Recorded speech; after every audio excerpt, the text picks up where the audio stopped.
Guys, जैसा कि हमने पिछले एपिसोड में देखा कि चुआन ने अपनी सीक्रेट टेक्निक से बाई गुआन को सिर्फ एक ही वार में हरा दिया था, जिससे सभी दंग रह गए थे। मास्टर ने एक साथ 10 स्टूडेंट को उससे लड़ने भेजा, पर चुआन ने उन्हें भी आसानी से एक ही वार में हरा दिया था। सब्सक्राइब करना बनता है।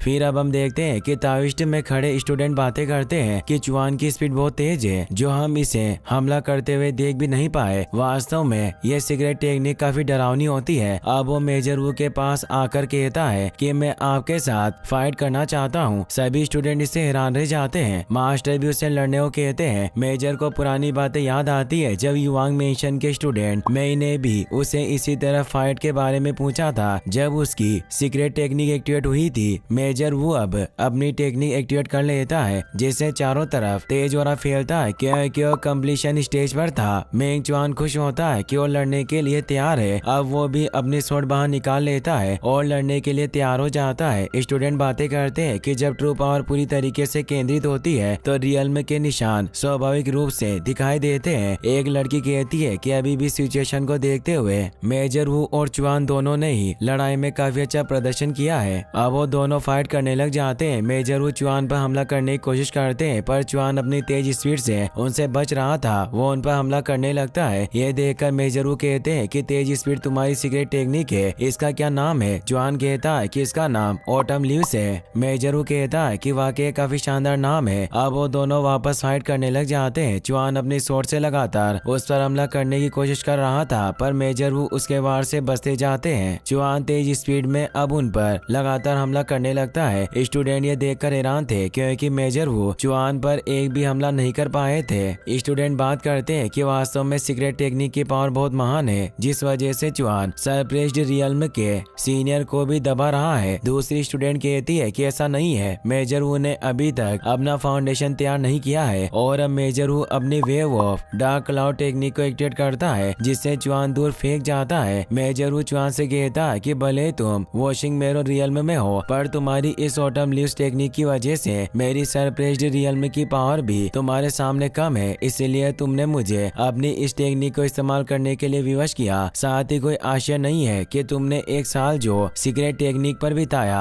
वो व्यर्थ नहीं गया। अब उसकी डार्क क्लाउड टेक्निक की वजह से वहाँ मौसम बिगड़ने लगता है और उनके चारों तरफ ब्लैक ऑरा फैल जाता है। मेजर बताता है कि बॉडीलेस रियल्म में पहुँचने के बाद सबसे इम्पोर्टेंट बात यह नहीं है कि यह ऊर्जा को बढ़ाता है, बल्कि इससे बॉडी स्ट्रॉन्ग होती है और एक होली फाउंडेशन का निर्माण होता है, ताकि हम किसी पुराने संत की पावर को ट्रेस कर सके। अब वो काफी पावरफुल हो गए थे। वो कहते हैं कि तुम्हें मेरी इस संत की पावर का अब अंदाजा होगा। चुआन उन पर अपनी स्वॉर्ड से हमला करता है, जिससे उसकी बॉडी पर घाव हो जाता है, पर उसकी डार्क क्लाउड डीमन बॉडी की वजह से वो घाव वापस से हील हो जाता है। चुआन भी इससे हैरान होता है। मेजर वो कहता है कि तुम्हारे इन हमलों का मुझ पर कोई असर नहीं होगा। चुआन अब तेजी से उस पर हमला करने आता है, पर वो उसकी स्वॉर्ड को पकड़ लेता है और अपने दूसरे हाथ से उस पर हमला करने लगता है, पर चुआन तेजी से बचता हुआ उस पर वापस से हमला करता है, पर उसकी बॉडी हील हो रही थी। मेजर उसे दूर कर देता है, तो चुआन अब ऑटम लीव्स की एक्सट्रीम एक्सप्लोजन टेक्निक को एक्टिवेट करके उस पर हमला करता है, पर मेजर वू को कुछ नहीं होता और वो उसे दूर कर देता है। चुआन अब तेज स्पीड में रन करके उस पर हमला करने की कोशिश करता है, पर वो मेजर वू अपनी डार्क क्लाउड टेक्निक की वजह से उसकी स्पीड को मैच कर पा रहा था, जिससे उसके हमले की वजह से चुआन के मुंह पर खरोंच आ जाती है। चुआन दोबारा उस पर हमला करने जाता है, पर वो उसकी स्वॉर्ड को पकड़ लेता है और अपने फिस्ट से हमला करके उसे दूर फेंक देता है और उसे बहुत मारने लगता है, जिससे चुआन दूर गिर जाता है। चुआन सोचता है कि यह न केवल हमलों को एजो कर सकता है, बल्कि इसका इस्तेमाल खुद को मजबूत करने के लिए भी कर सकता है, और उसे कहता है कि क्या है तुम्हारी होली फाउंडेशन अवशोषण फोर्स है। चुआन अब जोश के साथ खड़ा हो जाता है और कहता है कि क्या आप जानते हैं कि मेरी इस टेक्निक को ऑटम लीव्स क्यों कहा जाता है? क्योंकि इसके टोटल 3 मूवमेंट हैं और अब ऑटम लीव्स की मदद से वहाँ तेज हवा चला देता है। इस मूव का नाम सॉन्ग ऑफ द विंड था, जिससे एक बड़ा सा टोर्नेडो बनता है, जिसमें मेजर वू फंस जाता है। चुआंग उसे बहुत मारने लगता है और अब वो सीक्रेट टेक्निक के ऑटम विंड फैन और सोरो मुंह से उस पर हमला करता है, जिससे वो बुरी तरह से घायल होकर नीचे गिर जाता है। चुआन ने उसे हरा दिया था। यह देखकर सभी के होश उड़ जाते जानते हैं कि चुआन ने इतने पावरफुल मेजर वू को भी हरा दिया। अब सभी मेंग चुआन के नारे लगाने लगते हैं। बाई गुआन की भी शोर की वजह से आँख खुल जाती है। उसे मेंग चुआन पर बहुत गुस्सा आता है। चुआन भी अब चैन की सांस लेता है। वही हम बाई सान को देखते हैं जिसके पास यूनफुआन आता है क्योंकि उसने अपनी बेटी किंगपिन की शादी अब बाई सान के भतीजे के साथ तय कर दी थी, जिससे वो दोनों खुश थे। यूनफुआन अपनी बेटी के पास आकर उसे बताता है कि मैंने तुम्हारी शादी चुआन के साथ तोड़ दी और अब तुम्हारी शादी गुआन के साथ होगी। इससे वो भी खुश होती है। अब वो वापस से बाई सान के पास आ जाता है। वो दोनों इससे खुश थे कि वो जल्दी रिश्तेदार बनने वाले हैं। यूनफुआन बाई सान से कहता है क्या जीनो एकेडमी में डीमन स्लेइंग कंपटीशन की फर्स्ट प्रतियोगिता शुरू हो गई होगी। क्या तुम्हें कॉन्फिडेंस है कि तुम्हारा भतीजा बाई गुआन इस एग्जाम को पास कर लेगा। बाई सान कहता है कि मेरा भतीजा काफी स्ट्रेंज है पर कमजोर नहीं है। वो बॉडीलेस रियल्म में पहुंच गया है और मुझे तो लगता है कि आज वो मेंग चुआन को एग्जाम में ही मार डालेगा। तभी वहाँ एक सर्वेंट तेजी से भागकर आता है और उन्हें बताता है कि मेंग चुआन को अपनी सीक्रेट टेक्निक का एहसास हो चुका है और उसने यंग मास्टर बाई गुआन को एक ही वार में हरा दिया। इससे बाई सान चौंक जाता है। उन दोनों को उसकी बात पर विश्वास नहीं होता। तभी वहाँ एक और सर्वेंट आता है जो उन्हें बताता है कि मेंग चुआन बहुत पावरफुल है। उसने मेजर वू को भी हरा दिया और अब मेंग चुआन जीनो एकेडमी का सीनियर बन चुका है। बाई सान को काफी गुस्सा आता है और वो अपने उस सर्वेंट को ही मारने लग जाता है। यूनफुआन परेशान हो जाता है क्योंकि उसे इस बात का पछतावा हो रहा था कि उसने अपनी बेटी की शादी मेंग चुआन से तोड़कर बहुत बड़ी गलती की। वहीं फिर हमें बाजार का सीन दिखाया जाता है जहाँ कुछ लोग बातें कर रहे थे कि मेंग फैमिली के लड़के मेंग चुआन को अपनी सीक्रेट टेक्निक का एहसास हो गया है और वो बॉडीलेस रियल्म में भी पहुंच गया और अभी वो सिर्फ 16 साल का है। लगता है डोंगिंग सिटी को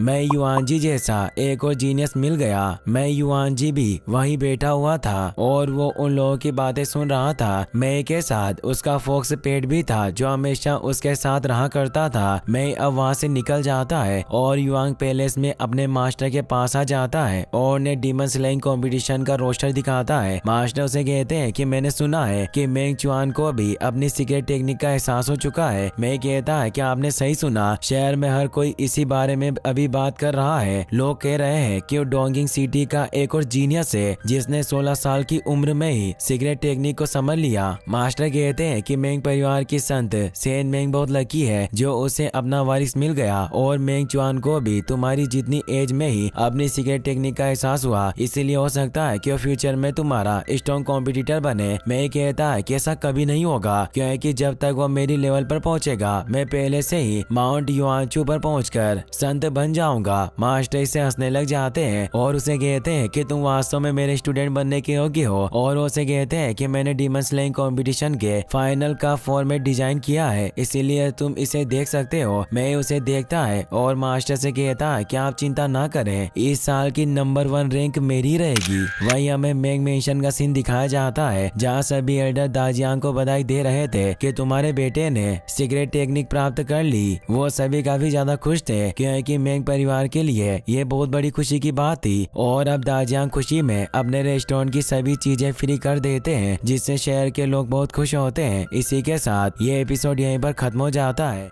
गाइस, अगर आपको वीडियो पसंद आया हो तो इस वीडियो को लाइक करने के साथ साथ चैनल को सब्सक्राइब जरूर कर लेना। मिलते हैं नेक्स्ट वीडियो में। Thanks for watching.